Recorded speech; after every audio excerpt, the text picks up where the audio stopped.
2014 का international law का paper. अच्छा, अब हमारे यहाँ जी एम्प्लॉयड रिकग्निशन तो अदनान मैंने समझा दिया, बड़ा आसान है, इसमें कोई इतनी कहानी नहीं है। आपकी बुक में सिर्फ 2 पेजेस 2 लाइंस लिखी हुई हैं कि एम्प्लॉयड रिकग्निशन होता ये है कि मैं ऐसे समझा देता हूँ। आप देखें शाफी स्कूल ऑफ थॉट के अकॉर्डिंग, अगर एक लड़की कवारी है और शादी के टाइम पर उससे पूछा जाता है कि अभी नहीं फिजा, ये आपने बाद में पेश कर लेना, ठीक हो गया, अभी नहीं, हम बाद में क्वेश्चन सॉल्व करेंगे, पहले हम अपना टॉपिक खत्म कर लें, ठीक है, ताकि हमारा टाइम वेस्ट ना हो।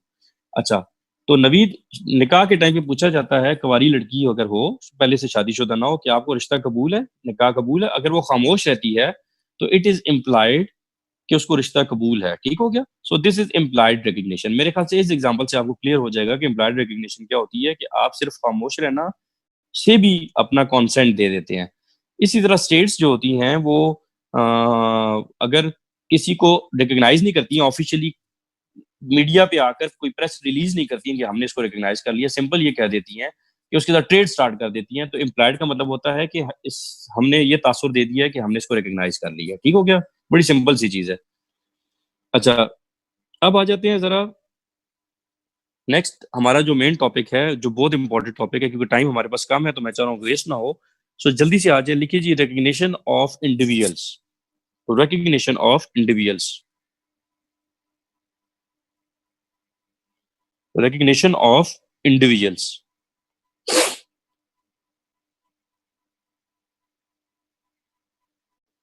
अच्छा, लिखिए जरा जल्दी से, रिकग्निशन ऑफ इंडिविजुअल्स, ये हमारा बहुत इंपॉर्टेंट टॉपिक है।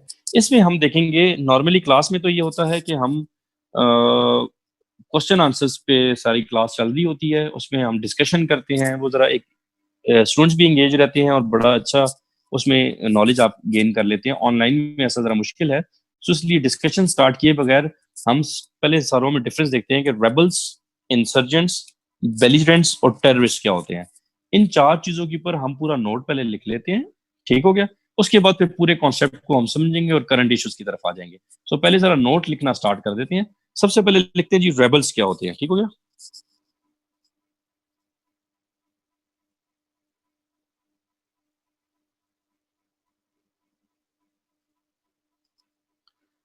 ये मुन्ना, आपका जो क्वेश्चन है न्यूट्रलिटी के लिए खामोशी रखते तो न्यूट्रलिटी कंसिडर हो जाती है, ये किस कॉन्टेक्स्ट में अगर आप पूछ रही हैं? अगर आप लॉज ऑफ वॉर में पूछ रही हैं तो उसमें न्यूट्रलिटी जंग के टाइम पे आपने डिक्लेयर कर देना होता है कि हम न्यूट्रल स्टेट है, हम किसी के साथ नहीं देंगे, ठीक हो गया।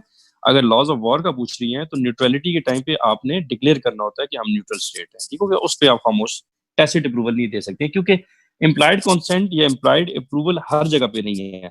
जिस तरह भी मैंने एग्जांपल दी थी अदनान को समझाने के लिए कि उनको क्लियर हो जाए कि कवारी अगर लड़की है तो उसके लिए खामोश रहना ये तस्वर किया जाएगा कि उसको रिश्ता कबूल है। लेकिन on the other hand Shafi school of thought कहता है कि अगर एक लड़की औरत की पहले से शादी हुई है और फिर उसके हस्बैंड की डेथ या डिवोर्स हो गई है तो वो फिर इम्प्लाइड कॉन्सेंट नहीं दे सकती है, उसको उसके लिए जरूरी है कि वो वर्ड्स को अटर करे कि जी हमें मुझे ये रिश्ता कबूल है। सो ये इम्प्लाइड रिकग्निशन जो होता है या इम्प्लाइड कॉन्सेंट जो होता है, ये हमें हर जगह नहीं हो सकता, कहीं कहीं जगह पे आप दे सकते हैं, ठीक हो गया। गॉट इट बच्चे? मोना, क्वेश्चन का आंसर क्लियर हो गया? ओके, अब चलते हैं जरा, आ जाए जी जल्दी से रिकग्निशन ऑफ इंडिविजुअल्स में। रेबल्स सबसे पहले लिख लें कि रेबल्स कौन होते हैं, सारा टॉपिक हम लिखते हैं और फिर हम इसको डिस्कस करेंगे। रेबल्स, इंसर्जेंट एंड बेलिजेंट जरा पढ़ते हैं। पहले लिखिए जी रेबल्स, लिखिए, they are not recognised by law,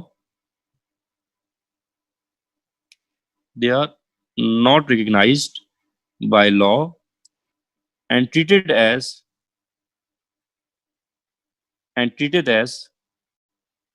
public enemy and treated as public enemy।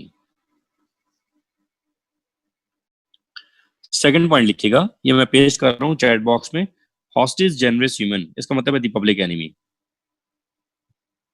हॉस्टिस generous human, the public enemy.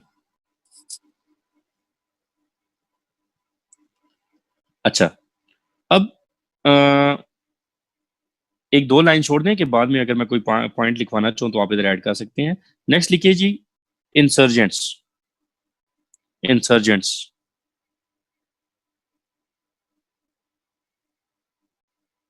Insurgents लिखिएगा, insurgents are recognized by law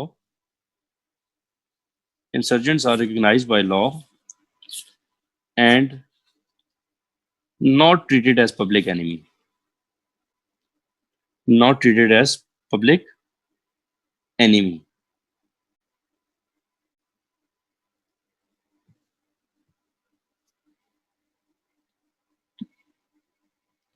second point लिखिएगा, insurgency is a matter of municipal law या domestic law. Insurgency is a matter of municipal law या फिर domestic law.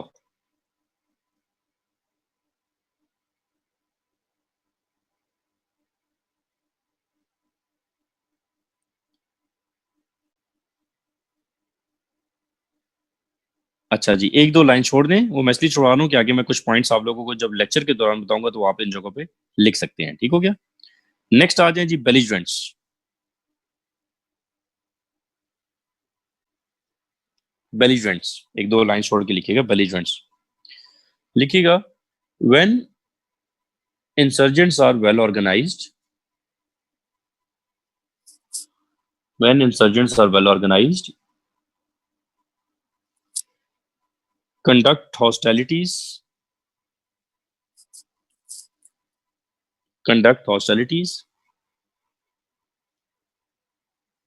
according to laws of war,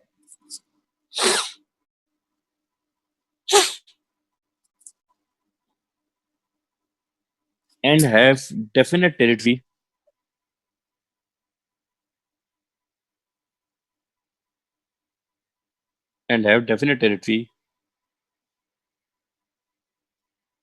under their control,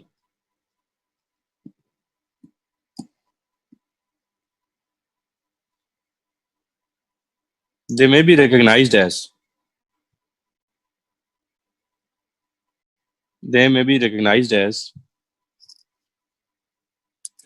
belligerents,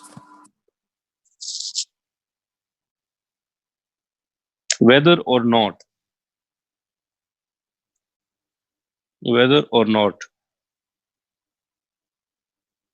the parent state has already recognized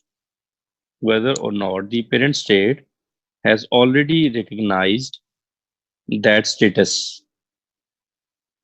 Whether or not the parent state has already recognized that status.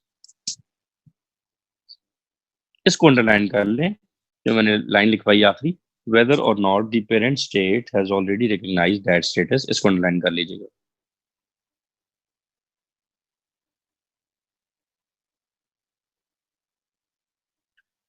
Next heading दें जी, एक दो line छोड़ दीजिएगा. Next heading लिखिए, essential condition, बल्कि एक और इसमें पॉइंट लिख लें, belligerency is a matter of international law. दूसरा पॉइंट इसका लिख लें बेलिजरेंस में, belligerency is a matter of international law.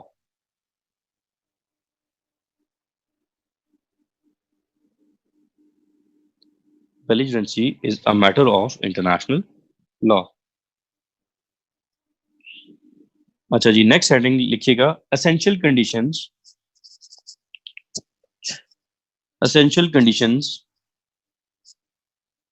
for the recognition of insurgents. Essential conditions for the recognition of insurgents.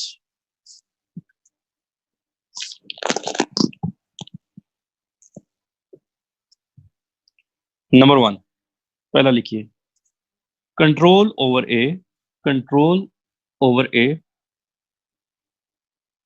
considerable portion of territory.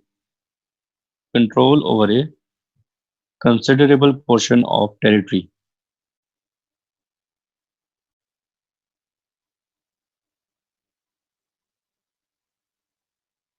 Second,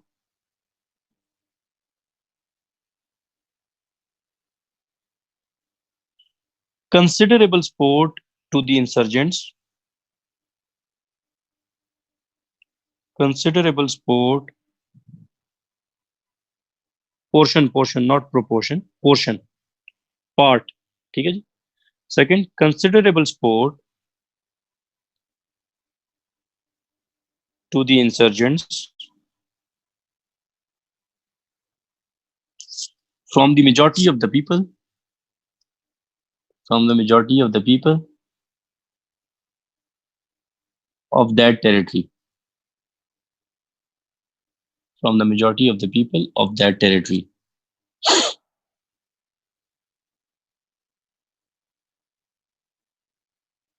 Second heading, next heading, essential condition for the recognition of belligerents.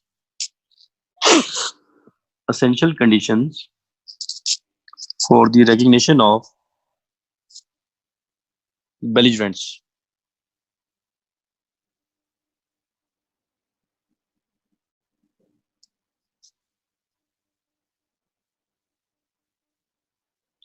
पहला लिखिए, the armed conflict is to be of general character. The armed conflict is to be of general character.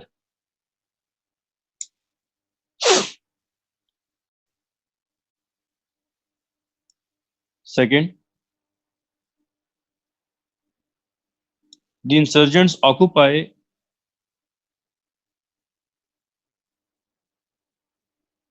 and administer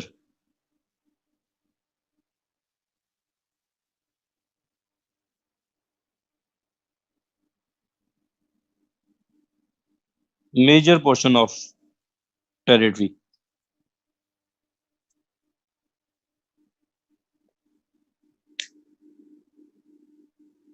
Third, they conduct hostilities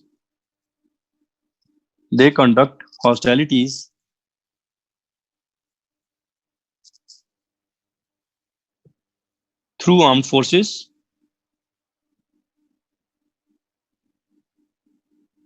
under a responsible authority. Through armed forces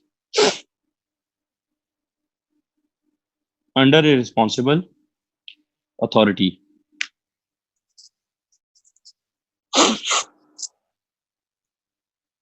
Moreover,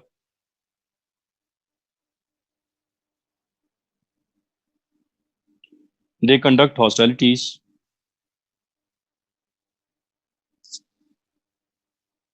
in accordance with laws of war. In accordance with laws of war. चलें जी, अब हमने सारा लिख लिया। फिजा इसको post कर दें सारे को। तो अब हम जरा समझते हैं ये है क्या। एक दो पॉइंट्स मैं कुछ नए बोलूंगा, वो आप ऐड कर सकते हैं, लेकिन बाकी अब आप लोगों ने काइंडली सब गौर से सुन लें कि सब ने फोकस करना है कॉन्सेप्ट के ऊपर। ठीक है, नोट्स आपको मिल गए हैं। सब ने फोकस कॉन्सेप्ट इसलिए करना है कि कॉन्सेप्ट क्लियर होगा तो अभी जो मॉडर्न गेम चल रही है उसको समझने में नहीं होगी कि क्या हो रहा है दुनिया में। ठीक हो गया, फोकस आपके इसी ऊपर होगा। बीच में मैं क्वेश्चन अभी नहीं लूंगा, थोड़ी देर आपने वेट करना है। बीच में क्वेश्चन इसलिए नहीं लूंगा कि मैं एक रिदम में सारा पढ़ा रहा हूँ। ठीक हो गया, सो बीच में क्वेश्चन बिल्कुल टाइप भी आपने नहीं करना है, पहले सारा समझ लें, उसके बाद फिर आखिर में क्वेश्चन करेंगे। प्लस एक और चीज ध्यान में रखिएगा कि जो हमारा वो है, मतलब मैं एग्जांपल दूंगा कि ये टेररिस्ट हैं, ये इंसर्जेंट्स हैं, ये बेलिजेंट्स हैं, तो एक एक एग्जांपल दे दूंगा। तो ये क्वेश्चन मुझसे नहीं कर लेना कि बस पूरी दुनिया की जितनी ऑर्गेनाइजेशन हैं वो लिस्ट मेरे से पूछना होते हैं, सर ये किस में फॉल करती है, सर ये लिस्ट किस में फॉल करती है, ये बीएलए किस में फॉल करता है, तमिल टाइगर किस में फॉल करते हैं, अच्छा जी ये वाले तालिबान किस में फॉल करते हैं। ये फिर आपने घर जाके इन कंडीशन को जो मैंने समझाई और कॉन्सेप्ट को क्लियर रख के पूरी लिस्ट आपका दिल जाए तो करने, वैसे जरूरत नहीं है। ठीक हो गया, सो कॉन्सेप्ट समझ लें, एक एक एग्जाम्पल मैं दे दूंगा और आंसर क्वेश्चंस आपके बिल्कुल आखिर में होंगे। तो मैं स्टार्ट कर रहा हूँ, सबका लेक्चर फोकस इधर होना चाहिए प्लीज, कॉन्सेप्ट के ऊपर, क्योंकि ये जरा टेक्निकल है तो समझना बड़ा जरूरी है। अच्छा, सबसे पहले आते हैं रेबल्स पे। रेबल्स जो होते हैं, अच्छा नॉन स्टेट एक्टर्स जो इंटरनेशनल और रिकग्नाइज करता है वो तीन तरह के हैं, रेबल्स, इंसर्जेंट्स एंड बेलिजेंट्स। ठीक हो गया, अब रेबल्स कौन लोग होते हैं, इंसर्जेंट्स कौन है, बेलिजेंट्स, इसको जरा समझते हैं। फॉर एग्जाम्पल एक इंडिविजुअल है, एक गिरोह है एक स्टेट में। ठीक हो गया, और वो गिरोह जो है स्कैटर्ड गिरोह है, उनके पास कोई आइलैंड, कोई टेरिटरी का पार्ट कब्जे में नहीं है। टेरिटरी का, तो वो कहलाते हैं रेबल्स। अब जरा देखेंगे आप लोग कि मैंने जो वर्ड्स लिखवाए हैं वो आपको सामने मीनिंग कुछ और दे रहे हैं, दरअसल उनकी मीनिंग कुछ और है इस पूरे में, तभी मैंने कहा ये टेक्निकल है। मसलन रेबल्स में मैंने कहा कि they are not recognised by law and treated as public enemy. ठीक हो गया। नॉट रिकग्नाइज्ड बाय लॉ का क्या मतलब है वो समझना जरूरी है, ट्रीटेड एज पब्लिक एनिमी उसको समझना बड़ा जरूरी है। काइंडली मैं रिपीट कर रहा हूं, अगर किसी और का इधर उधर ध्यान है तो प्लीज फुल फोकस कॉन्सेप्ट पर कर लें थोड़ी देर के लिए सिर्फ, क्योंकि टेक्निकल चीज है और आपको खुद फील होगा। आप मुझे थोड़ी देर बाद खुद बताएंगे कि बड़ा आपको फायदा हुआ इस चीज को समझने का, तो इसलिए ध्यान इधर। नॉट रिकग्नाइज बाय लॉ का मतलब ये है, फॉर एग्जाम्पल रेबल्स की एक जो टाइप है वो पायरेसी भी, पायरेट्स जो सी पायरेट्स होते हैं, सी पायरेट्स का आप लोगों को पता होगा, बहरी कजाक मूवी आपने देखी होगी, Pirates of the Caribbean, Johnny Depp की मूवी है। सो उसमें आपने देखा होगा पायरेट्स को कि जो बहरी कजाक होते हैं वो भी रेबल्स की कैटेगरी में आते हैं। ठीक हो गया। वो उनको लॉ रिकग्नाइज नहीं करता है, मतलब ये है कि they are not consider, recognise से मतलब ये they are not consider national of any state. मसलन जो होंगे वो सोमालिया के, ठीक है, लेट से, लेकिन जब वो पारिसी कमिट करते हुए किसी शिप ने उनको पकड़ लिया तो ये तस्वर किया जाएगा कि they are not national of Somalia और एनी अदर स्टेट। सो इनकी कोई नेशनैलिटी नहीं होती है, ये ध्यान में रखिएगा। ठीक है, not recognise by law. And treated as public enemy का क्या मतलब है? ट्रीटेड एज पब्लिक एनिमी का मतलब ये है कि इनको जो भी अरेस्ट करेगा, जो भी, वो अपने लॉ के अकॉर्डिंग उनको डील करेगा। मसलन पाकिस्तानी शिप ने अरेस्ट किया है सी पायरेट्स को पायरेसी कमिट करते हुए, सो पाकिस्तानी लॉ उनके ऊपर अप्लाई किया जाएगा। अगर अमेरिकन शिप ने अरेस्ट किया तो अमेरिकन अपना लॉ अप्लाई करेंगे, अगर इंडियन शिप ने अरेस्ट किया तो इंडियन अपना law. So meaning thereby they are public enemy, meaning thereby कि जो स्टेट इनको अरेस्ट करेगी वो इनके ऊपर अपना लॉ अप्लाई करेगी। सो पब्लिक एनिमी से मतलब ये हो गया। अब आ जाते हैं इंसर्जेंट्स पे। इंसर्जेंट्स का मैंने उल्टा लिखवा दिया कि they are recognised by law and not treated as public enemy, meaning thereby कि they are recognised by law से मतलब ये है कि दे हैव नेशनैलिटी। सो जिस स्टेट में इंसर्जेंट एग्जिस्ट कर रहे हैं, बड़ी इंपॉर्टेंट बात है, उस स्टेट की उनकी नेशनलिटी तस्वर होगी और उनके ऊपर लॉ भी उसी स्टेट का अप्लाई होगा, क्योंकि मैंने लिखवाया not treated as public enemy. Not treated as public enemy से मतलब ये है कि इनको हर स्टेट इनका ट्रायल नहीं कर सकती है, बल्कि इनका वो स्टेट ट्रायल करेगी जिधर ये एग्जिस्ट कर रहे हैं। इसलिए मैंने कहा कि insurgency is a matter of municipal law. ठीक हो गया। अब आप किसी स्टूडेंट को ये डायरेक्ट नोट्स दे देते हैं तो वो मेरे साथ एक मरतबा हुआ भी है कि एक स्टूडेंट आए और उन्होंने मुझसे ब्रेक में कहा कि सर ये मैंने रूममेट से उठाए हैं आपके नोट्स, तो इसमें आपने लिखा हुआ insurgents and not treated as public enemy, मतलब क्या? वो कहते, उसने कहा जी वो तो इतनी दहशतगर्दी करते हैं, वो तो इंसान के दुश्मन है, तो आप कैसे कह रहे हैं कि not treated as public enemy? So इसका मतलब वो नहीं है, इसका मतलब ये है कि इनके ऊपर किस मुल्क का लॉ अप्लाई होगा। सो इनके ऊपर सिर्फ और सिर्फ उस मुल्क का लॉ अप्लाई होगा जिस मुल्क में ये एग्जिस्ट कर रहे हैं। ठीक है, इसलिए मैंने लिखवाया insurgency is a matter of municipal law. ठीक। अब आ जाते हैं थर्ड। थर्ड बेलिजेरेंट्स कौन होते हैं? मैंने कहा जी रेबल्स वो होते हैं कि एक स्कैटर्ड ग्रो है, लेट्स से एक टेरिटरी है जैसा पाकिस्तान है, इसमें एक स्कैटर्ड ग्रो है, या सीरिया है इसमें एक स्कैटर्ड ग्रो है जिसके कंट्रोल में, कब्जे में कोई टेरिटरी नहीं है, तो वो तो रेबल्स हो गए। जैसे ही रेबल्स कुछ हिस्सा टेरिटरी का कंट्रोल कर लेते हैं, और कंट्रोल को भी मैंने समझाना है कि लॉ में कंट्रोल का मतलब क्या है, आप जिस तरह समझ लें वो मतलब नहीं है, उसको जरा समझना पड़ेगा। तो वो जब एक एरिया पे ये कब्जा कर लेते हैं, कंट्रोल कर लेते हैं उसका, तो उनको बोलते हैं इंसर्जेंट्स। और वो ही ग्रोह जब मेजर पोर्शन ऑफ टेरिटरी को कंट्रोल कर लेता है और उसको उसको एडमिनिस्टर करता है, वो भी हम समझेंगे, तो वो कहलाता है बेलिजेरेंट्स। लेकिन बेलिजेरेंट्स के लिए एक चीज ध्यान में रखनी है, मैंने आखिर में आपको अंडरलाइन कराया है, ये अंडरलाइन ध्यान में रखना बड़ा जरूरी है जब मैं करंट अफेयर्स पे आऊंगा, कि whether or not the parent state has already recognise that status, इसको हम समझेंगे बाद में। और तीसरी चीज आ गई belligerents. Belligerency is a matter of international law. अब मोटी मोटी दो तीन बातें जहन में हमारी होनी चाहिए। पहला, कि रेबल्स की कोई नेशनैलिटी नहीं होती और हर स्टेट उनका ट्रायल कर सकती है, लेकिन ये चीज जहन में रखे। हाँ, आगे आ जाते हैं इंसर्जेंट्स पे। इंसर्जेंट्स के ऊपर उनकी नेशनैलिटी उस मुल्क की होती है जिसमें वो एग्जिस्ट कर रहे हैं, और उनके ऊपर उस स्टेट का लॉ अप्लाई होता है जिधर वो एग्जिस्ट कर रहे हैं। So insurgency is a matter of municipal law, domestic law.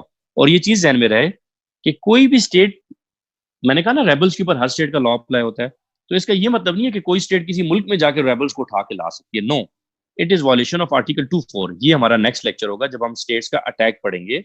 हमारा नेक्स्ट लेक्चर है बड़ा इंपॉर्टेंट, जिसमें एक स्टेट दूसरी स्टेट पर अटैक्स करती है, अमेरिका की एग्जांपल्स वगैरह वो हम सारी पढ़ेंगे। तो कोई स्टेट किसी मुल्क में जाकर नहीं कर सकती कि जी हमारा लॉ अप्लाई होता है। कहां पर मिल जाए, let's say high seize, international waters एक ऐसा एरिया है दुनिया का और कई और ऐसी जगह हैं जहां पे स्टेट का लॉ अप्लाई नहीं होता है। सो लिहाजा अगर इनको रेबल्स को अरेस्ट कर सकती है कोई भी स्टेट, लेकिन किसी मुल्क में जाके किसी मुल्क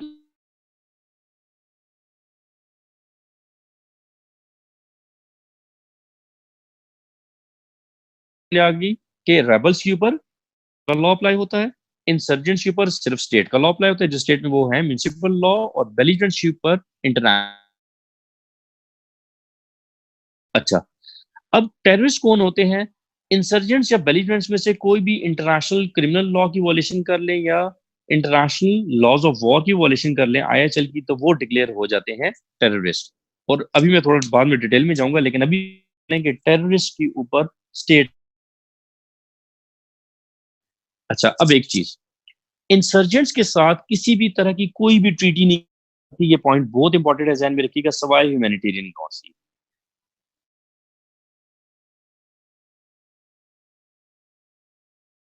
लेकिन बेलिजेंट्स के साथ ऑलमोस्ट ऑलमोस्ट वो तमाम ट्रीटीज की जा सकती हैं जो एक स्टेट्स के साथ की जा सकती हैं। सो दो बातें बड़ी जरूरी हैं जहन में रखने के लिए। नंबर वन, कि इंसर्जेंट्स के ऊपर म्यूनिसिपल लॉ अप्लाई होता है और बेलिजेंट्स के ऊपर इंटरनेशनल ह्यूमैनिटेरियन ग्राउंड्स, और बेलिजेंट्स के साथ तमाम ट्रीटीज की जा सकती हैं। और तीसरा पॉइंट बड़ा इंपॉर्टेंट ध्यान में रखना है कि इन दोनों में से, इंसर्जेंट या बेलिजेंट में से कोई भी इंटरनेशनल क्रिमिनल लॉ या लॉज ऑफ वॉर की वॉलेशन के ऊपर म्यूनिसिपल लॉ अप्लाई होता है। अच्छा, अब रेबल्स इंसर्जेंट्स कैसे बनते हैं और इंसर्जेंट्स बेलिजेंट्स कैसे बनते हैं, वो काइंडली थोड़ा सा आप, क्योंकि मैं ज्यादा बोल रहा हूँ तो आप, वॉइस इशू आ रहा है। हेलो, अब वॉइस क्लियर है?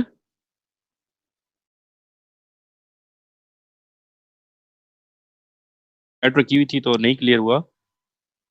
अब आवाज क्लियर है? जी प्लीज, आवाज क्लियर है? मुझे ये काइंडली बता दें जरा सिर्फ। यस सर, क्लियर है आपकी आवाज अभी। जी जी, अब ठीक है। ओके जी सर। Okay okay okay.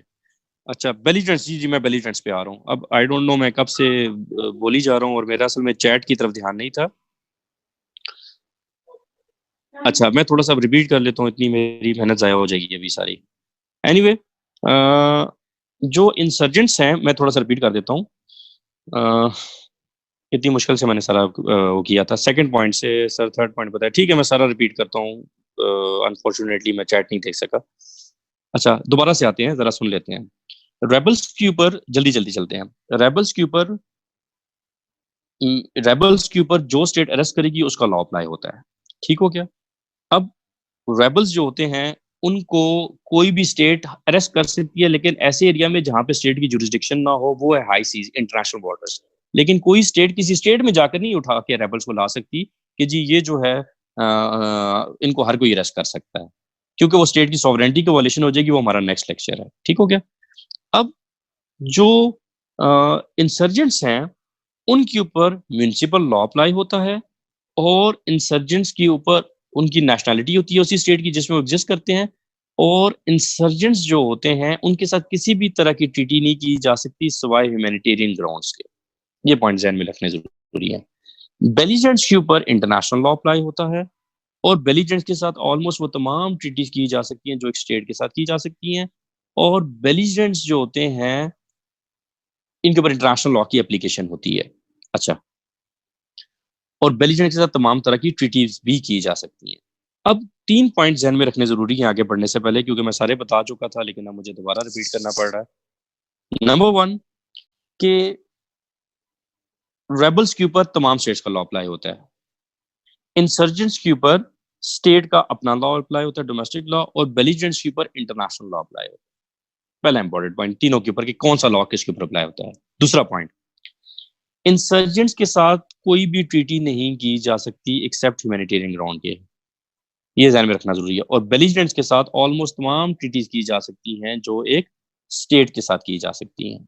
दूसरा पॉइंट क्लियर हो गया। तीसरा पॉइंट, जब भी इंसर्जेंट्स या बेलिजेंट्स इंटरनेशनल क्रिमिनल लॉ की वॉल्यूशन कर लें या लॉज ऑफ वॉर की वॉल्यूशन कर लें, तो दोनों इंसर्जेंट्स या बेलिजेंट्स जोन सी भी कैटेगरी होगी, वो टेररिस्ट डिक्लेयर हो जाएगी। और जब वो टेररिस्ट डिक्लेयर हो जाएगी तो टेररिस्ट के ऊपर स्टेट का लॉ अप्लाई होता है। ठीक। अब इन अ नटशेल मोटे मोटे 2 से 3 पॉइंट ध्यान में रखने जरूरी है। नंबर 1, इंसर्जेंट्स के ऊपर इंटरनेशनल लॉ नहीं बल्कि म्युनिसिपल लॉ अप्लाई होता है, और बेलिजेंट्स के ऊपर इंटरनेशनल लॉ अप्लाई होता है, पहला पॉइंट। दूसरा पॉइंट, इंटरनेशनल इंसर्जेंट्स के साथ कोई ट्रीटी नहीं की जा सकती, और बेलिजेंट्स के साथ ऑलमोस्ट तमाम ट्रीटीज की जा सकती है। थर्ड पॉइंट, ये दोनों इंसर्जेंट्स और बेलिजेंट्स जब इंटरनेशनल ह्यूमैनिटेरियन लॉ और लॉज ऑफ वॉर और इंटरनेशनल क्रिमिनल लॉ की वायलेशन करते हैं तो ये टेररिस्ट डिक्लेयर हो जाते हैं, और टेररिस्ट के ऊपर इंटरनेशनल लॉ अप्लाई नहीं होता बल्कि डोमेस्टिक लॉ अप्लाई होता है जिस स्टेट में टेररिज्म हो रहा है। अब कैसे रेबल्स इंसर्जेंट्स और इंसर्जेंट बेलिजेंट्स बनते हैं, अब ये जरा देखते हैं। अगर एक ग्रोह है और वो स्कैटर्ड ग्रोह है पाकिस्तान में, लेट से उसके पास कोई भी एरिया कब्जे में नहीं है, तो वो कहलाएगा रेबल्स। इनकी एग्जांपल आ गई BLA, लेट से कहीं हो रहे हैं लेकिन बलोच लिबरेशन ऑर्गेनाइजेशन जो है। सेकंड आ गई, अगर एक ग्रोह जो है वो स्टेट की कुछ टेरिटरी को कंट्रोल कर लेता है तो वो कहलाता है इंसर्जेंट्स। वही रेबल्स का ग्रोह अगर टेरिटरी को कंट्रोल कर लेता है तो वो कहलाता है इंसर्जेंट्स। अब इंसर्जेंट्स क्या होते हैं और कंट्रोल क्या है, ये जरा समझना जरूरी है। कंट्रोल का इधर मतलब है टेंटेटिव कंट्रोल, थोड़ी देर के लिए कब्जा। मसलन एक गिरोह ने पाकिस्तान के एक एरिया को, लेट से स्वात को कंट्रोल में किया, कब्जा किया उसका। गवर्नमेंट ऑफ पाकिस्तान ने, आर्मी ने उनके खिलाफ ऑपरेशन किया। ऑपरेशन करके आर्मी ने उनको डिस्पर्स कर दिया, उनसे कब्जा वापस ले लिया। तो ऐसा कब्जा जो थोड़ी देर के लिए किया जाता है और जिसको गवर्नमेंट के पास सलाहियत है कि वो डिस्पर्स करके कब्जा वापस ले सके, ऐसे को वर्ड यूज करते हैं कंट्रोल लॉ में। सो ये बात हमारे सामने आ गई कि इंसर्जेंट का कब्जा तो होता है एक खित्ते पे ऊपर, पेरेंट टेरिटरी, मतलब पेरेंट मीन जिस मुल्क में वो है, जैसे पाकिस्तान में। सो पेरेंट टेरिटरी जब उनके ऊपर अटैक करती है और वो उनसे वापस ले लेती है, मीनिंग देयर बाय कि उनका कब्जा थोड़ी देर का था। और सेकंड, वो रिट ऑफ गवर्नमेंट को चैलेंज नहीं कर सके। रिट ऑफ गवर्नमेंट क्या हुआ कि जब गवर्नमेंट ने उनके खिलाफ ऑपरेशन किया तो वो गवर्नमेंट का प्रेशर को सस्टेन नहीं कर सके और डिस्पर्स हो गए, मीनिंग देयर बाय कि उन्होंने रिट ऑफ गवर्नमेंट को चैलेंज नहीं कर सके। तो जब उनके अंदर ये सलाहियत नहीं है कि वो रिट ऑफ गवर्नमेंट को चैलेंज करें, तो वो कहलाएगा कंट्रोल। थर्ड, तीसरी कैटेगरी आ गई बेलिजेंट्स की। यही ग्रोह जो पहले रेबल्स था, थोड़े से एरिया का उसने कंट्रोल किया तो इंसर्जेंट बना, और कंट्रोल मैंने एक्सप्लेन कर दिया क्या होता है। और उसी गिरोह ने जब major portion of territory, major जरूरी नहीं, कंसिडरेबल पोर्शन भी हो सकता है, पोर्शन ऑफ टेरिटरी को कंट्रोल एंड एडमिनिस्टर, दो वर्ड्स मैंने यूज किए हैं, कंट्रोल एंड एडमिनिस्टर कर ले, तो वो गिरोह बेलिजेंट डिक्लेयर हो जाता है। अब समझते हैं व्हाट डज इट मीन। पहले सिर्फ कंट्रोल था तो मीनिंग कुछ और था, अब कंट्रोल और एडमिनिस्टर आ गया तो मीनिंग कुछ और हो जाएगा। तो क्या है वो जरा समझते हैं। लेट्स से उस गिरोह ने स्वात की टेरिटरी जो थी उस पर कब्जा कर लिया, गवर्नमेंट ऑफ पाकिस्तान ने उसके खिलाफ ऑपरेशन किया, लेकिन गवर्नमेंट ऑफ पाकिस्तान ऑपरेशन करने के बाद उनको उस टेरिटरी से डिस्पर्स नहीं कर सकी, उनसे कब्जा वापस नहीं ले सकी। मीनिंग देयर बाय कि उनका इतना स्ट्रॉन्ग होल्ड हो गया उस टेरिटरी में कि जो पेरेंट स्टेट की गवर्नमेंट थी वो उनको डिस्पर्स नहीं कर सकी। डिस्पर्स नहीं कर सकी तो मतलब ये हुआ कि उस गिरोह ने रिट ऑफ गवर्नमेंट को चैलेंज कर दिया। सो जब रिट ऑफ गवर्नमेंट को चैलेंज कर दिया तो मीनिंग देयर बाय कि उस एरिया में अब पेरेंट स्टेट के, या अगर पाकिस्तान है तो पाकिस्तान के लॉ वो नहीं मानेंगे, बल्कि वो अपने लॉज, अपना कॉन्स्टिट्यूशन उस एरिया में बनाएंगे। सो इसको कहते हैं कंट्रोल एंड एडमिनिस्टर। एडमिनिस्टर से मतलब ये है कि इतना ज्यादा स्ट्रॉन्ग होल्ड है कि वो रिट ऑफ गवर्नमेंट को चैलेंज कर चुके हैं, गवर्नमेंट उनको डिस्पर्स नहीं कर चुकी है, अब उस एरिया की जो एडमिनिस्ट्रेशन है वो अपने लॉज के अकॉर्डिंग करेंगे। तो ऐसे ग्रोह को हम कहेंगे बेलिजेंट। इसकी एग्जांपल थी आईएसएस। आईएसएस डैश आपने पढ़ा होगा, अभी मैं उस पर आऊंगा, लेकिन वो कन्वर्ट हो चुकी है, कैसे होगी अब वो हम देखेंगे। टेररिज्म में कन्वर्ट होगी और कैसे हुई है वो हम बाद में देखते हैं, अभी जब करंट इश्यूज पे आएंगे। अब मैंने थोड़ी सी कोशिश की है समझाने की कि आपको कॉन्सेप्ट की ये क्या लोग होते हैं, किन के ऊपर कौन सा लाभ लाते हैं। इन सारे पॉइंट्स को जहन में रखते हुए अब मैं आने लगा हूँ करंट इशू के ऊपर। अब करंट इशू को समझना बड़े गौर से है, इन सारे पॉइंट्स को ध्यान में रखते हुए कि गेम क्या चल रही है। सबसे पहले आते हैं इंटरनेशनल इशू पे, बाद में आएंगे डोमेस्टिक इशू पे। इंटरनेशनल इशू में आते हैं सबसे पहले। अच्छा, BLA मैंने दे दी एक एग्जांपल रेबल्स की, तहरीके तालिबान पाकिस्तान जो है वो मैंने एग्जांपल दे दी इंसर्जेंट्स की, और आईएसएस जो है, देश जो है, वो मैंने एग्जांपल दे दी बेलिजेंट्स की, लेकिन वो अब चेंज हो चुकी है। कैसे, अभी मैं एक्सप्लेन करता हूँ। सबसे पहले आते हैं इंटरनेशनल इशू में, और इंटरनेशनल इशू में हम आते हैं सीरिया में। सीरिया में अगर हम देखें, आप लोगों ने इसको पढ़ा होगा, जारी बात है, दैश को पढ़ा होगा, आईएसएस को पढ़ा होगा। तो आईएसएस ने, उसका पर्पस क्या था ये भी आपने पढ़ा होगा। और सबसे पहला काम जब आईएसएस बनी तो उसने क्या करना शुरू किया, पर्पस उसका था एक बिगर कैलिफेट बनाना, एक इस्लामिक स्टेट बड़ी बनाना, ये उसका पर्पस था मेन। और जो उसका सबसे पहला काम था, आप लोगों ने पढ़ा होगा या न्यूज़पेपर पढ़ते रहे होंगे पास में, तो आपने देखा होगा कि सबसे पहला काम आईएसएस क्या कर रही थी कि डिफरेंट एरियाज को कंट्रोल कर रही थी। ऐसे ही था ना कि डिफरेंट एरियाज को आईएसएस, रोज हम सुनते थे आज आईएसएस ने फलाने एरिया सीरिया में कब्जा कर लिया, आज ये एरिया कब्जा कर लिया, और मोसूल के एरिया को फिर फाइनली उन्होंने कब्जा कर लिया, उधर इन्होंने स्ट्रॉन्ग होल्ड बना लिया था। ठीक है, तो हमने देखा कि आईएसएस ये काम कर रही थी, ये क्यों। ठीक है, इसको समझने के लिए हम थोड़ा सा 4 जनरेशन वॉरफेयर में जाने लगा हूं मैं, फिर मैं वापस सीरियन क्लासेस में आऊंगा। 4 जनरेशन वॉरफेयर का कॉन्सेप्ट सबसे पहले विलियम एस लिंड ने दिया था 1986 में, गालिबन डेट आप देख सकते हैं नेट पे बाद में, और अमेरिकन एनालिस्ट थे। और वो कॉन्सेप्ट कुछ ऐसा था जिसको मैं भी थोड़ा सा समझा रहा हूं, लेकिन उनकी जबानी नहीं, थोड़ा सा आपको समझाने के लिए नॉर्मल लेमैन कॉन्सेप्ट में। सबसे पहले चीज कि जब एक स्टेट दूसरी स्टेट पे वॉर करती है तो उसके ऊपर सैंक्शंस लग जाते हैं, वो हमारा नेक्स्ट लेक्चर है, हम पढ़ेंगे। नेक्स्ट लेक्चर हमारा वॉर के ऊपर है, यूज ऑफ फोर्स का, यूज ऑफ फोर्स से रेलेवेंट है नेक्स्ट लेक्चर, कि स्टेट जो अटैक करती हैं तो उसके ऊपर सैंक्शन लग जाते हैं। सो 4 जनरेशन वॉरफेयर कुछ ऐसा है, बड़े गौर से आप सुनिएगा, मैं बताने लगा पूरी गेम, अभी आपको समझ आएगी। सबसे पहले ऐसा होता है कि एक टेरिटरी के अंदर, एक खित्ते के अंदर, लाइक सीरिया जिस तरह है, पेरेंट स्टेट, अब मैं वर्ड यूज करूंगा, पेरेंट स्टेट में वर्ड यूज करूंगा सीरिया के लिए। ठीक है, पेरेंट स्टेट के अंदर सिविल वॉर क्रिएट की जाती है फ्रॉम बिग स्टेट्स, इनके मैं अभी रेफरेंस भी आपको दे दूंगा। और फिर वो बिग स्टेट्स क्या करती हैं जब सिविल वॉर क्रिएट करती हैं, कि वहां के लोगों को ही फंडिंग करके, बड़े गौर से इस पॉइंट को समझना है, इस पूरे कॉन्सेप्ट को, वहां के लोगों को फंडिंग करके सिविल वॉर में उनको स्टेट के खिलाफ खड़ा करके रेबल बना दिया जाता है। जब रेबल्स क्रिएट हो जाते हैं तो रेबल्स को फंडिंग की जाती है, सो दैट सबसे पहला काम ये किया जाता है कि रेबल्स जो हैं वो टेरिटरी को कंट्रोल करें। क्यों? क्योंकि रेबल्स टेरिटरी कंट्रोल करेंगे तो वो इंसर्जेंट्स बनेंगे, अभी हमने देख लिया, और जब वो मजीद टेरिटरी को कंट्रोल एंड एडमिनिस्ट्रेट करेंगे तो वो बेलिजेंट्स बन जाएंगे। तो सबसे पहले एक खित्ते में रेबल्स क्रिएट किए जाते हैं और उनको फंडिंग करके पहला काम क्या किया जाता है कि टेरिटरी को कंट्रोल करें। इसलिए देखें कि आईएसएस पहले रेबल्स थे, फिर आहिस्ता आहिस्ता फोर्सेस ने टेरिटरी कंट्रोल करते करते वो बेलिजेंट्स बन गए थे। अब ये क्यों किया जाता है जरा देखिएगा। किसी भी मुल्क को तोड़ने के लिए या तो कन्वेंशनल वॉर चाहिए जो पहले होती थी, जो कि आजकल खत्म हो चुकी है, बड़ा मुश्किल है वैसा करना, सैंक्शंस लग जाते हैं। सो ये 4 जनरेशन वॉरफेयर आ गया। क्या हमने आज पढ़ा है? 4 चीजें, कि एक खित्ते की अगर 4 चीजें, एक टेरिटरी की 4 चीजें फुलफिल हो जाएं तो वो एक अलग स्टेट डिक्लेयर हो जाती है लॉ के according. That is population, government, territory, and fourth one is capacity to enter into relations with other states. देखिए जी, पहले 3 एलिमेंट तो आराम से फुलफिल हो जाते हैं। ठीक है, अभी मैं बता दूंगा कैसे। चौथा एलिमेंट बड़ा मुश्किल होता है, capacity to enter into relations with other states. ठीक हो गया? तो चौथे एलिमेंट को फुलफिल करने के लिए रेबल्स क्रिएट किए जाते हैं। वो रेबल्स इसलिए क्रिएट किए जाते हैं ताकि वो बेलिजेंट्स बन जाएं। देखिए, capacity to enter into relations with other states मतलब कि रिलेशंस डेवलप करना। तो रिलेशंस आप रेबल्स के साथ नहीं कर सकते डेवलप, क्योंकि वो रिकॉग्नाइज नहीं होते हैं। इंसर्जेंट्स के साथ इसलिए नहीं कर सकते कि इंसर्जेंट्स के साथ किसी भी तरह की कोई ट्रीटी नहीं हो सकती है, इसलिए बेलिजेंट्स क्रिएट किए जाते हैं ताकि बेलिजेंट्स के साथ ट्रीटी कर सकें। जब बेलिजेंट्स आप ट्रीटी कर लेते हैं तो चौथा एलिमेंट फुलफिल हो जाता है, capacity to enter into relations with other states. और हमने बेलिजेंट्स की डेफिनेशन में पढ़ा है, मैंने आखिर में अंडरलाइन भी कराया, अगर आप अपने नोट्स की तरफ नजर डालेंगे, कि whether or not the parent state has already recognised that status. मैंने अंडरलाइन कराया, आपके नॉलेज में है। मतलब ये हुआ कि जब एक ग्रुप बेलिजेंट बन जाता है, पेरेंट स्टेट उसको माने या ना माने, दूसरी स्टेट उसको बेलिजेंट डिक्लेयर करके रिकॉग्नाइज कर सकती है लॉ के अकॉर्डिंग, डेफिनेशन के अकॉर्डिंग। तो जब एक स्टेट उसको रिकॉग्नाइज, फॉर एग्जांपल सीरिया में आईएसएस बेलिजेंट बन जाते, जो बन गए थे फिर बाद में कन्वर्ट हुआ, वो भी मैं समझाऊंगा कैसे।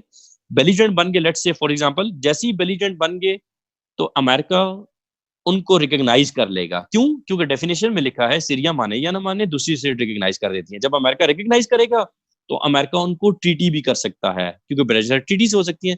जब ट्रीटी हो जाती है तो चारों एलिमेंट फुलफिल हो जाते हैं, capacity to enter into relations, belligerents की ऑलरेडी गवर्नमेंट उस मुल्क में होती है, पॉपुलेशन उनके पास होती है, और गवर्नमेंट वो बना चुके होते हैं। 3 चीजें तो बेलिजेंट्स कर चुके होते हैं ऑलरेडी, सिर्फ चौथा एलिमेंट फुलफिल नहीं हो पा रहा होता। तो चौथे एलिमेंट को फुलफिल करने के लिए इनको बेलिजेंट्स बनाया जाता है। जब बेलिजेंट्स हो जाते हैं तो दूसरा मुल्क इनके साथ क्या करेगा, ट्रीटी करेगा तो capacity to enter into relation fulfil हो जाएगा। Capacity to enter into relation fulfil हुआ तो चारों एलिमेंट स्टेटहुड के फुलफिल हो गए। जब चारों एलिमेंट स्टेटहुड के फुलफिल हो गए तो वो एरिया, वो बेलिजेंट्स अपने आप को लॉ के अकॉर्डिंग एक अलग स्टेट डिक्लेयर कर देंगे। जब वो अलग स्टेट डिक्लेयर कर देंगे तो ऑलरेडी पेरेंट स्टेट क्या हो जाएगी, दो हिस्सों में टूट जाएगी। इस तरह क्या हो जाएगा, एक नई स्टेट डेवलप हो जाएगी। This is fourth generation warfare. ठीक हो गया। अब ऐसा ही हुआ सीरिया के केस में। क्या हुआ, सबसे पहले रेबल्स क्रिएट हुए, रेबल्स को कब इंसर्जेंट्स फंडिंग की करके बनाया गया। जब वो इंसर्जेंट्स बन गए, उनके पास गवर्नमेंट भी आ गई, उनके पास पॉपुलेशन भी आ गई, उनके पास टेरिटरी भी आ गई, लेकिन चौथा एलिमेंट फुलफिल नहीं हो पा रहा था।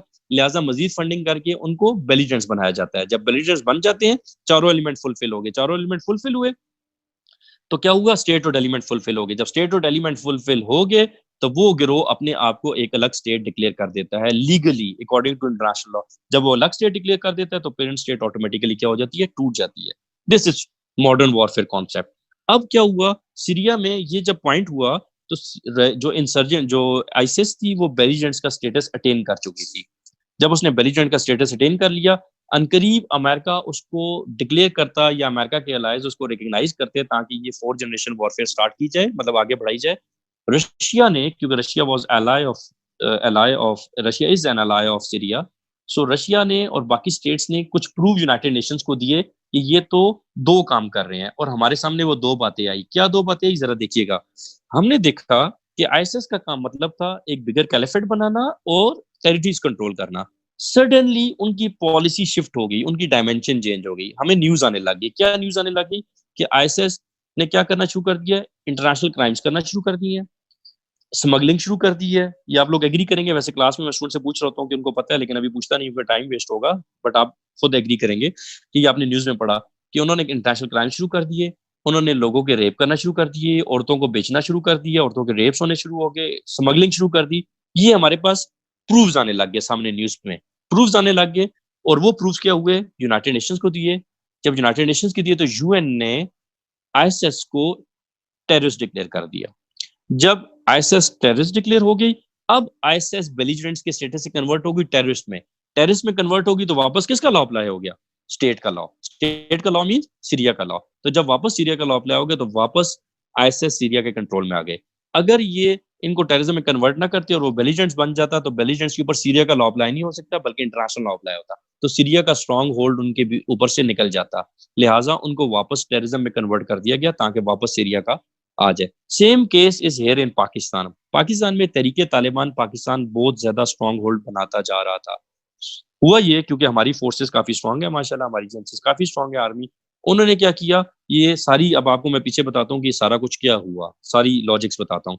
हमने क्या किया, सारे डिफरेंट ऑपरेशन किए, ज़रब अज़्ब किया, रद्दुल फसाद किया, वगैरह वगैरह डिफरेंट ऑपरेशंस किए।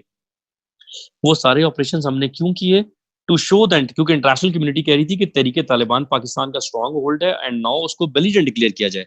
लेकिन हमने ऑपरेशन किया, ऑपरेशन करके उन्होंने इलाकों से, स्वात से, एजेंसी से जो हमारी फाटा की हैं उधर से उनको निकाला, उनका कब्जा खत्म किया, to show the international community कि they are not strong enough कि वो रिट ऑफ गवर्नमेंट को चैलेंज कर सकें। जब वो रिट ऑफ गवर्नमेंट, बड़ी इंपॉर्टेंट बात करने लगा, जरा देखिएगा, जब वो रिट ऑफ गवर्नमेंट को चैलेंज नहीं कर सकते, मीनिंग देयर बाय कि वो उनका कंट्रोल परमानेंट नहीं है।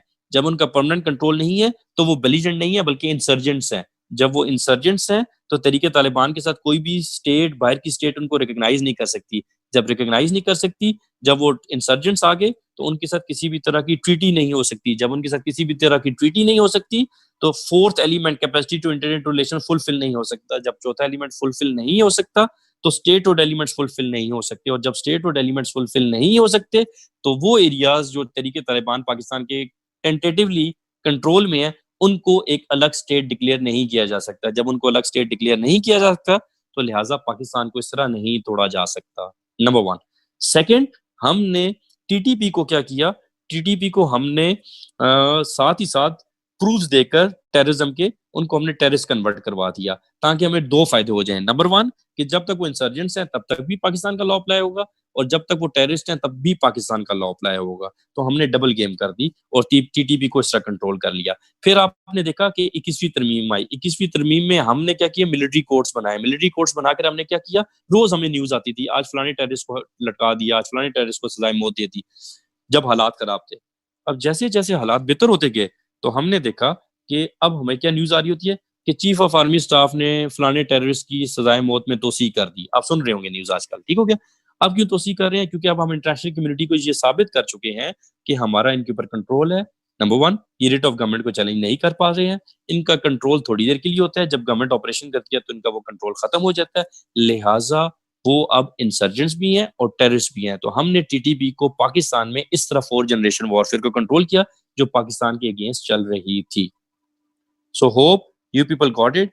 थोड़ा सा ओवरव्यू आपको क्लियर हो गया कि क्या इंटरनेशनल गेम्स चल रही हैं, कैसे इनको कंट्रोल किया जाता है। गॉट इट जी? कुछ समझ आया, सर के ऊपर से गुजरा?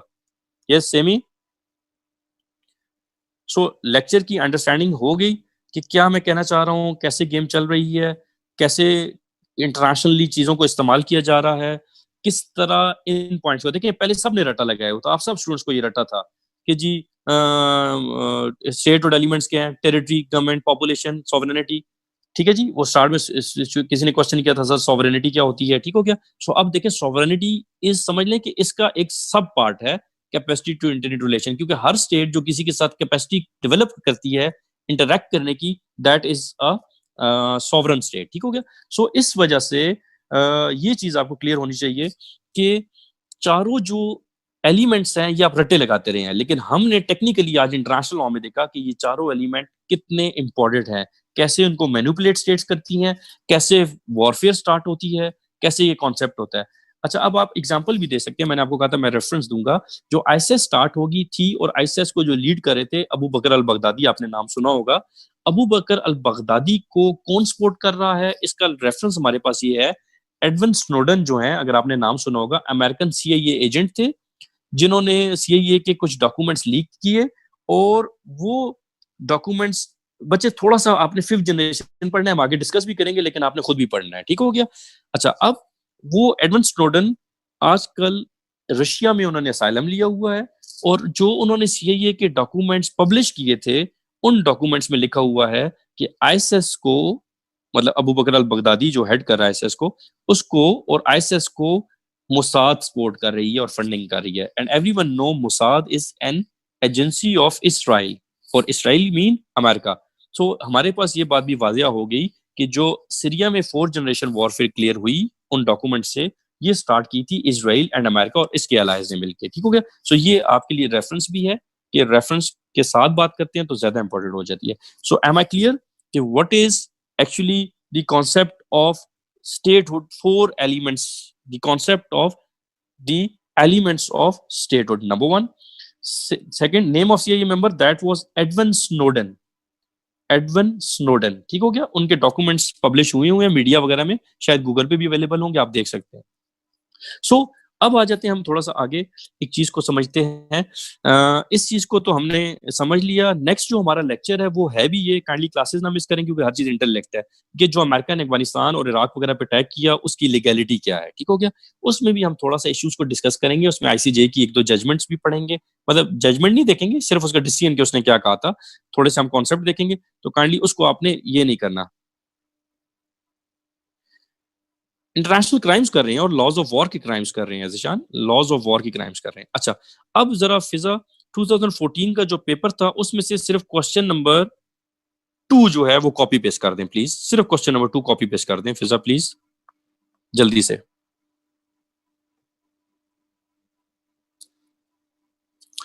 जल्दी से पेस्ट कर दें क्वेश्चन नंबर 2। ओके, अब सारे स्टूडेंट्स थोड़ा सा प्लीज मेरी तरफ ध्यान देंगे और लिखने नहीं बैठ जाना है, सिर्फ पेन पकड़ें अपना और उस बॉल पॉइंट से इस क्वेश्चन पे, अगर आपके सामने है या आपके पास स्क्रीन है तो उससे माउस से इन चीजों को मार्क करेंगे जो मैं बताने लगा हूं, ठीक हो गया। अच्छा, अब अगर आप देखें तो ये क्वेश्चन मैं आप स्टूडेंट्स को सिर्फ 4-5 मिनट दूंगा, देखते हैं इसको कौन सॉल्व कर सकता है। इस क्वेश्चन को पढ़कर मुझे बताएं जरा काइंडली कि क्या समझ आती है कि आपने पेपर में क्या लिखना है। मुझे डिटेल नहीं चाहिए, मुझे सिंपल ये चाहिए कि इस क्वेश्चन को पढ़कर आप कौन सी हेडिंग्स मुझे बता देंगे, सर ये हेडिंग लिखनी है। हिंट इसका ये है, जो हमारा आज का लेक्चर है अभी तक का, इसमें से भी चीजें ऐड की जा सकती हैं। सो आई वांट जल्दी से आंसर चाहिए ताकि मुझे थोड़ा आइडिया हो कि आप लोगों को कितना ये क्वेश्चन समझ आया है। So you have 2 to 3 minutes, please इसको पढ़ें और जल्दी समझे। चीटिंग किसी ने नहीं करनी है, इधर उधर से प्लीज नहीं पढ़ना है, नो चीटिंग। जेन्युइन आंसर चाहिए जो आपको लगता है, क्योंकि हम कौन सा पेपर कर रहे हैं, हम सिर्फ आर्ट समझना चाह रहे हैं आज कि how to attempt, how to understand question. बस आज हमारा आर्ट ये समझना है हमने। तो ये मैंने एक मुश्किल क्वेश्चन उठा के डाला है, बड़े आसान क्वेश्चन भी आते हैं, बट ये मैंने मुश्किल तरीन क्वेश्चन उठाया है ताकि स्टूडेंट्स का वो डर निकालूं कि क्वेश्चन मुश्किल आते हैं। So art of understanding question हम समझेंगे अब जरा। तो चलें, आपके पास 1-2 मिनट्स हैं, 1 to 2 मिनट्स हैं।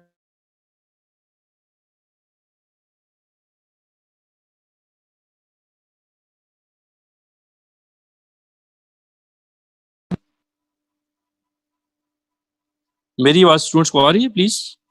ये मैडम ने मेरे ख्याल से म्यूट कर दिया था।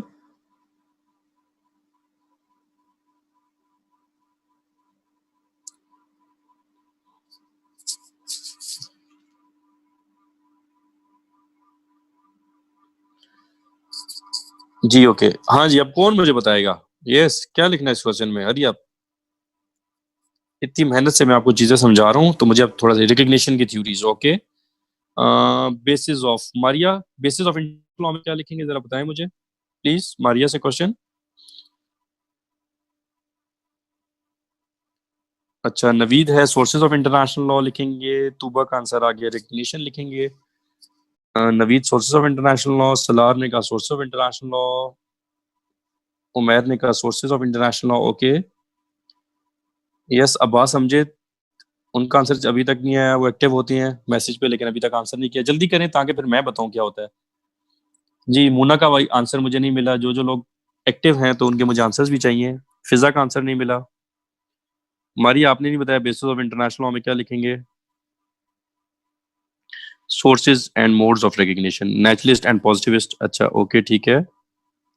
फिजा ने कहा सोर्सेज ऑफ इंटरनेशनल लॉ। चलें, अब ऐसे करते हैं, अगर आप मेरे साथ फॉलो करेंगे, इधर उधर नहीं घूमेंगे, तो बस अब इंटरनेशनल में different sources, I think consent of states. Okay, कायनात का आंसर आया है, recognition international law, sources sources sources. Okay okay, चलें, अब मैं पेस्ट करने लगा हूं। अब आपके आंसर्स का टाइम खत्म हुआ, अब कोई पेस्ट नहीं करेगा। अच्छा, सॉरी, ये मैंने प्राइवेटली सेंड हो गया। एक सेकंड, मैं एवरीवन कर लूं दोबारा। ये जी सबके लिए आ गया। अच्छा, अब ऐसा है कि अब आप सब ने अगर क्वेश्चन का आर्ट समझना है तो फोकस अब आपका इधर होगा। जरा देखिएगा, इधर लिखा हुआ when all has been said it will be found that. सब क्वेश्चन के ऊपर फोकस करें। When all has been said it will be found that. हमने जी कभी भी ये नहीं देखा कि, मतलब मैंने क्लास में कभी ऐसी बातें नहीं की। When all has been said it will be found that this and that. ठीक हो गया? ये चीजें इतनी मैटर नहीं करती हैं, सिर्फ कॉन्टेक्स्ट बढ़ाने के लिए मैटर करती हैं। तो इन चीजों से पहली बात है अपने जहन से निकाल लें, इन चीजों से कंफ्यूज नहीं होना है। ये अपने जहन में रख लें कि ये बातें सिर्फ वो घुमाने के लिए बोलता है और थोड़ा सा कॉन्टेक्स्ट बनाने के लिए होती हैं और आपको थोड़ा कंफ्यूज करने के लिए होती हैं। तो यहाँ जैसी ऐसी बात आ जाए, फौरन इसकी टेंशन खत्म कि ये बस उसने कुछ हमें घुमाने के लिए लिखा है। अब सेकंड ये इंपॉर्टेंट चीज है कि हर सब्जेक्ट की अपनी वोकेबलरी होती है। ठीक है? इसी तरह इंटरनेशनल लॉ की भी अपनी वोकेबलरी है। एक वोकेबलरी होती है उसके स्पेसिफिक वर्ड्स। अब बाकी सब्जेक्ट्स में तो ऐसा हो सकता है कि वो वोकेबलरी को थोड़ा सा सिनोनिम चेंज करके, हाँ अभी किसी का कोई आंसर नहीं, बस आपका टाइम खत्म हो गया, आप लोगों से आंसर शीट्स मैंने ले ली हैं, ठीक हो गया। अब आप लोग ये ध्यान में रखें कि आप लोगों से मैं आंसर शीट ले चुका हूं, तो अब किसी के आंसर नहीं। अच्छा, अब हर एक की अपनी वोकेबलरी होती है। अब उन वोकेबलरी को अगर आप जहन में रखें तो आप आराम से क्वेश्चन सॉल्व कर सकते हैं। और वो वोकेबलरी आपके जहन में ऐसी भी होती है, पढ़ पढ़ के भी क्लास में भी बार बार रिपीट हो रही होती है। नंबर वन, इंटरनेशनल लॉ को आपका ये बेनिफिट होता है कि वो वोकेबलरी किसी भी सूरत वो चेंज नहीं करेगा, वरना टेक्निकली क्वेश्चन गलत हो जाएगा, उसका सिनोनिम नहीं इस्तेमाल करेगा। लेकिन बाकी सब्जेक्ट्स में ऐसा होता है कि सिनोनिम इस्तेमाल किया जाता है। इंटरनेशनल लॉ में वो सिनोनिम नहीं इस्तेमाल करता। मोस्ट प्रोबेबली 1 to 5% ऐसी होंगी जिनका सिनोनिम यूज किया जा सकता है, अदरवाइज एग्जैक्ट वही वर्ड्स होंगे। अब पहला काम हम ये करेंगे कि हमने वो वर्ड्स देखने हैं कौन से हैं वोकेबलरी वाले। नंबर वन, जैसे अभी आपने लिखना नहीं है प्लीज, जैसे फिजा ने भी लिख दिया कॉन्सेंट, यस ओके। सेकंड चीज, हर क्वेश्चन में डिफरेंट क्लॉजेज होती हैं। क्लॉजेज का मतलब कि कॉमे से डिफरेंट क्लॉजेज बनी होती हैं। और एक चीज अपने जहन में, तीसरा रूल जहन में रख लीजिए। पहला रूल मैंने बता दिया कि कंफ्यूज नहीं होना, वो आपको कंफ्यूजन के लिए इतनी when all has been said you कहानी सी डालेगा। सेकंड मैंने स्टेप बता दिया, ये स्टेप नोट हो आपके पास कि आपने वोकेबलरी वाले वर्ड्स को क्वेश्चन में अंडरलाइन करना है। और थर्ड रूल क्वेश्चन का ये समझ लीजिए कि जितनी क्लॉजेस हैं उतनी वो चीजें पूछ रहा है। सवाए इसके देयर इज अ कंडीशन कि कभी कभी एक क्लॉज पिछली को रिपीट ही कर रही होती है। वो आपकी इंग्लिश इतनी है, वो तो 7वीं का स्टूडेंट, 7th 8th क्लास का स्टूडेंट भी, स्टैंडर्ड का स्टूडेंट भी ये बात समझ जाता है कि कोई नई बात नहीं पूछ रहा, वो पिछली की है। अदरवाइज हर क्लॉज एक नई क्वेश्चन, एक नई चीज को पूछ रहा होगा। अब हम जरा देखते हैं, when all has been said it will be found that, यहां तक तो मैंने कभी क्लास में नहीं पढ़ा, ना सर बिलाल ने कभी कहानियां सुनाई है वाली, लेकिन कॉन्सेंट की बात हमने क्लास में की है, तो मैंने कॉन्सेंट को अंडरलाइन कर लिया। रिमेन फर्मली दी बेसिस, हाँ जी बेसिस हमने पढ़ी हुई है, तो मैंने दूसरा अंडरलाइन कर दिया बेसिस को। अच्छा जी, अब आ जाते हैं of international law and there are as many as, वो क्लियर बता रहा है अंग्रेजी की, उसको डिटेल नहीं चाहिए। And there are as many as sources of international law. ठीक है जी, वो कहते हैं इंटरनेशनल लॉ के कई सोर्सेज हैं, तो आपने क्या उसको डिटेल नहीं बतानी, सिर्फ थोड़े थोड़े से सारे सोर्सेज पे थोड़ा थोड़ा लिख देना। लेकिन एक इंपॉर्टेंट बात उसने कर दी कि उसको डिटेल भी चाहिए कुछ सोर्सेज की, आखिरी क्लॉज में। And there are as many as sources of international law, कि मुझे उन सोर्सेज की डिटेल बता दो। There are many sources but उनकी डिटेल बता दो which develop from consent of states. फिर हमने कॉन्सेंट को अंडरलाइन कर दिया। अब मैंने ये नजर नीचे आप चैट बॉक्स में देखेंगे, मैंने जो चीजें अंडरलाइन कर दी। कॉन्सेंट पहली क्लॉज में आ गया, क्लॉज मीन मैंने कॉमा भी डाले ताकि आपको क्लियर हो जाए। फिर आ गया बेसिस, मैंने बेसिस को अंडरलाइन कर लिया। फिर आ गया दोबारा सोर्सेज, मैंने सोर्सेज को अंडरलाइन कर लिया। एज मेनी एज सोर्सेज हैं तो एक सोर्सेज को अंडरलाइन किया, फिर क्लॉज खत्म हुई, फिर दोबारा सोर्सेज को अंडरलाइन किया, और फिर आखिर में दोबारा को मैंने अंडरलाइन कर लिया। अब जरा देखिएगा, ये जो चैट बॉक्स में काइंडली सबका ध्यान हो प्लीज, जरा चैट बॉक्स पे आ जाए। पहली क्लॉज में वो कह रहा है कि इंटरनेशनल लॉ की कुछ बेसिस हैं। मारिया को मैं थोड़ा सा गुड कहूंगा, उनको जरा अप्रिशिएट करूंगा, उनका आंसर थोड़ा सा करीब था, लेकिन अगर वो इस मेथड को फॉलो करती तो मारिया इसको समझ जाती।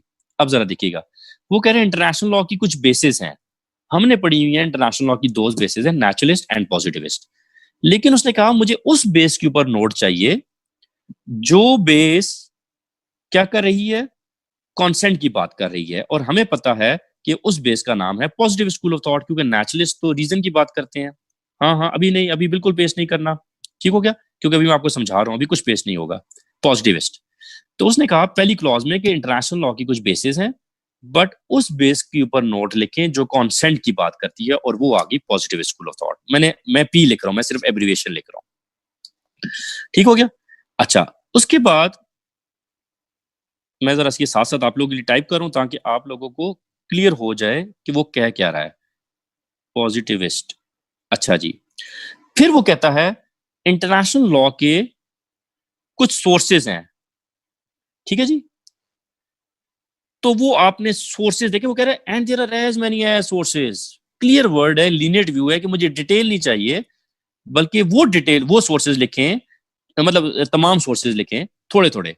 लेकिन फिर आगे एक बात क्लियर कर रहा है, there are as many as sources of international law which develop from the consent of the states.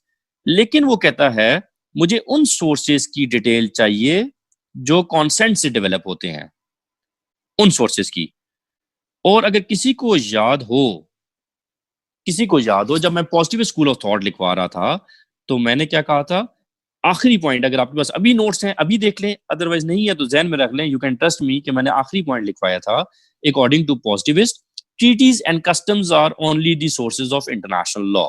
तो अब वो आखिरी पॉइंट में कह रहा है कि उन सोर्सेज की डिटेल चाहिए, जरा देखें, whereby the consent of states can be expressed, जिनसे स्टेट्स का कॉन्सेंट एक्सप्रेस होता है। और पॉजिटिविस्ट कहते हैं कि स्टेट का कॉन्सेंट सिर्फ दो सोर्सेज से डेवलप होता है, that is treaties and customs. अब जरा देखिएगा, पहली क्लॉज जो मैंने लिखा है कॉन्सेंट एंड बेस, इन दोनों को मिलाएं तो क्या चीज पैदा होती है, क्या रिजल्ट निकलता है, क्या चीज बॉर्न करती है, पॉजिटिविस्ट। ये बेस दो है, नेचुरलिस्ट एंड पॉजिटिविस्ट, लेकिन यहां पर हमने लिखनी है कॉन्सेंट वाली, तो आंसर आ गया हमारा पॉजिटिव स्कूल। अच्छा, सोर्सेज हमने थोड़े थोड़े सारे सोर्सेज लिख लिए, सारे से मतलब 7 सोर्सेज नहीं, सिर्फ 5 सोर्सेज, 5 में से 3 को थोड़ा थोड़ा। और डिटेल किसकी चाहिए? अब जरा देखें, उन आखिरी क्लॉज में कह रहा है वो सोर्सेज जो कॉन्सेंट से डेवलप हो रहे हैं, और वो हैं सिर्फ ट्रीटीज एंड कस्टम्स। सो मतलब ये हुआ कि आपने पॉजिटिव स्कूल ऑफ थॉट पे नोट लिखना था, आपने सोर्सेज लिखने थे थोड़े थोड़े सारे, लेकिन डिटेल में ट्रीटीज एंड कस्टम्स को लिखना था। यहां तक अब आपको बात क्लियर हुई होगी। अब जरा एक बड़ी इंटरेस्टिंग बात बता रहा हूं और आपको शायद हंसी भी आ जाए कि पास्ट पेपर में ये क्वेश्चन पता है कैसे आया हुआ है? जरा देखिएगा, मैं बताता हूँ। यही when all has been settled we found that consent remain firmly the basis. तो हमने अब बताता हूँ जरा पास में क्वेश्चन कैसे आया हुआ है। पास में क्वेश्चन आया हुआ है, जरा गौर से सुनिएगा। Write a note on positive school and discuss treaties and customs in detail. ये क्वेश्चन है जी जनाब। असल में एक और साल में क्वेश्चन आया हुआ है, जरा देखिएगा। Right a note on positive school of thought because it developed from the consent of states, and also write a note and treaties and customs because they are the only sources which develop from the consent of states। मुझे बता दें, क्या ये यही question है जो अभी हम डिस्कस कर रहे हैं? when all has been said, yes or no? yes। सो अब जरा देखिएगा कि वो आप लोगों को कैसे बेवकूफ बना रहा होता है। स्टूडेंट्स एकदम घबराते हैं ओखा सा कुछ लिखा हुआ आ जाए। So don't go for that. पहला रूल सिंपल, कि जब भी इस तरह की कहानी स्टार्ट करेगा when all has been said, तो ये हुआ तो वो हुआ तो ऐसा हुआ, तो आपके जहन में जी पहली चीज आ जाएगी कि ये हमें कंफ्यूज कर रहा है। नंबर 1 पहला पॉइंट आएगा आपके जहन में। सेकंड पॉइंट आपके जहन में आएगा कि ये पास पेपर से क्वेश्चन आया हुआ है, क्योंकि जो क्वेश्चन पास पेपर में आ जाते हैं वो बार बार उनको कॉपी पेस्ट नहीं कर सकता, तो वो क्या करता होता है, थोड़ी सी स्टेटमेंट कहानी बना देता है, लिख देगा जी कि एरिस्टोटल ने ये, खैर एरिस्टोटल तो नहीं कहेगा, वो कह देगा ओपनहेम ने ये बात की थी और ओपनहेम ये सुनता था और वो ये इस चीज को मानता था। सारी कहानी डालेगा, आप कंफ्यूज होंगे। नीचे फिर वो आपको वही लिख देगा जो उसने क्वेश्चन लिखना होता है। तो थोड़ा सा क्वेश्चन को चेंज करता है, कलरफुल करता है। सेकंड रूल आपके होंगे 3। पहला रूल, नंबर 1, अननेसेसरी स्टेटमेंट को निग्लेक्ट कर देना है, सिर्फ कॉन्टेक्स्ट समझने की हद तक रखना है। पहला रूल अपने जहन में, अगर ये 3 रूल जहन में रखने, यकीन करें जितना भी मुश्किल वो क्वेश्चन बना ले, you can solve it. Second rule, vocabulary को पहला काम क्या करना है, डार्क मार्कर से अंडरलाइन क्वेश्चन पेपर पे कर लेना है। 2, थर्ड रूल, उन वोकैबुलरी को आपस में मिलाकर जो चीज पैदा होती है वो आपने लिखनी होगी। जिस तरह कॉन्सेंट और बेसिस को हुआ तो पॉजिटिव पैदा हुआ, सोर्सेज और कॉन्सेंट को डेवलप हुआ तो ट्रीटीज एंड कस्टम पैदा हुए, तो वो लिख लेना। 3 रूल हो गए। एंड लास्ट रूल इज कि जितनी क्लॉजेस हैं 90% ऐसा होगा उतनी आपने चीजें उसने पूछी होंगी। अब इस क्वेश्चन में अगर मैं एग्जामिनर हूं तो मैं इस क्वेश्चन के 20 मार्क्स ऐसे डिवाइड करूं कि 8 मार्क्स मैं पॉजिटिव स्कूल ऑफ थॉट वालों के लिए रख दूंगा जिस स्टूडेंट ने लिखा, 8 मार्क्स मैं ट्रीटीज एंड कस्टम्स के लिए रख दूंगा, और 4 मार्क्स मैं सोर्सेज के लिए रख दूंगा। ठीक हो गया? अब स्टूडेंट्स क्या करते हैं, सबसे बड़ी गलती, जनरली ये क्वेश्चन को पढ़ते हैं और वही लिख कर आ जाते हैं। जिस तरह सब स्टूडेंट का सोर्सेज सोर्सेज सोर्सेज सोर्सेज।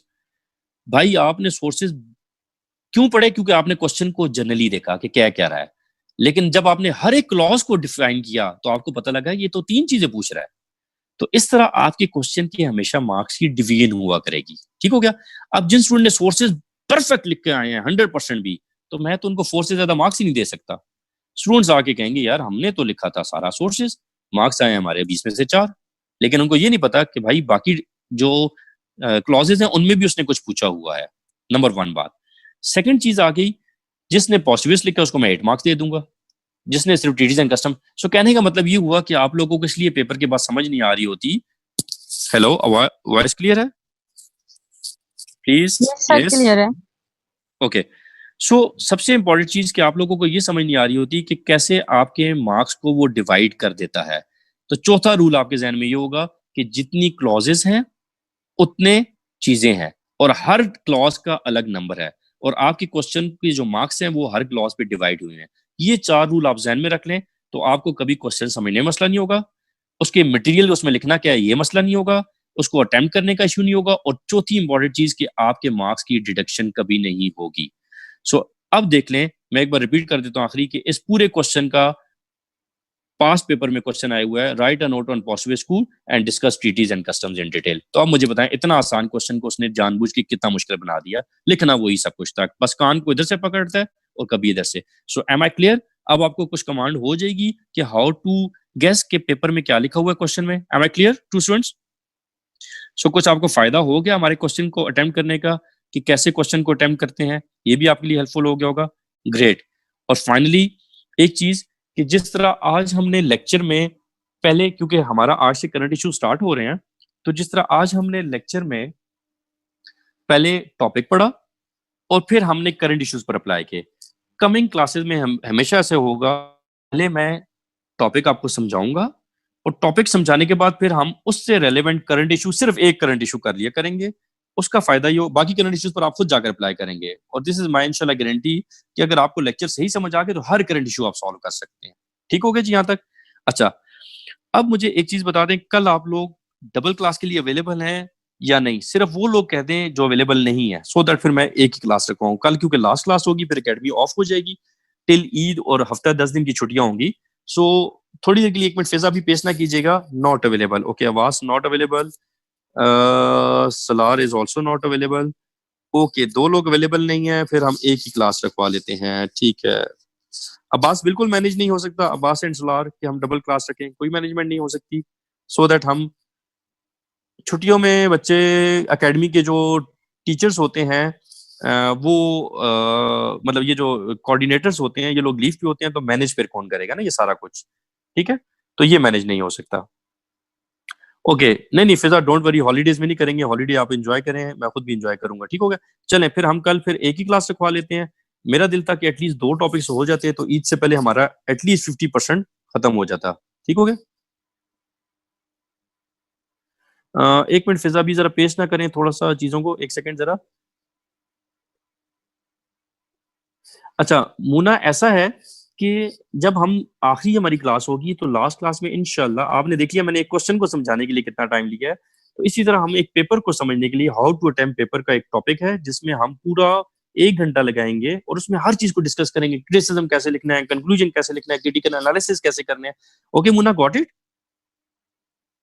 ठीक है, तो हम इंशाल्लाह लास्ट क्लास में पूरा 1 घंटा इसको देंगे। सही है?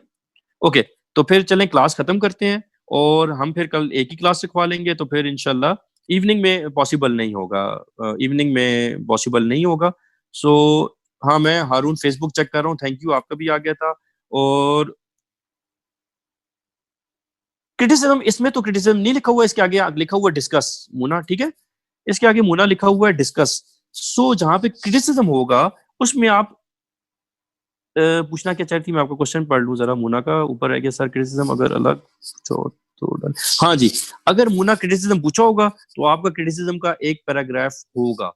ठीक है मुना, एम आई क्लियर? अगर क्रिटिसिज्म पूछा होगा तो आप जी बिल्कुल लाजमी क्रिटिसिज्म उस पर करेंगे। ठीक हो गया, उसके भी अलग मार्क्स होते हैं। ठीक है, ओके, ठीक है जी। फिजा काइंडली मुझे ये लेक्चर आज का भी भेज दीजिएगा। Thank you everyone. So see you, कोशिश करें कल भी जल्दी आ जाएं ताकि हम क्लास को, कल ज्यादा हमारा इंपॉर्टेंट टॉपिक है तो इट विल टेक टाइम। ठीक हो गया? ओके जी, ओके, टेक केयर एवरीवन, अल्लाह हाफिज। अल्लाह हाफिज सर। अल्लाह हाफिज।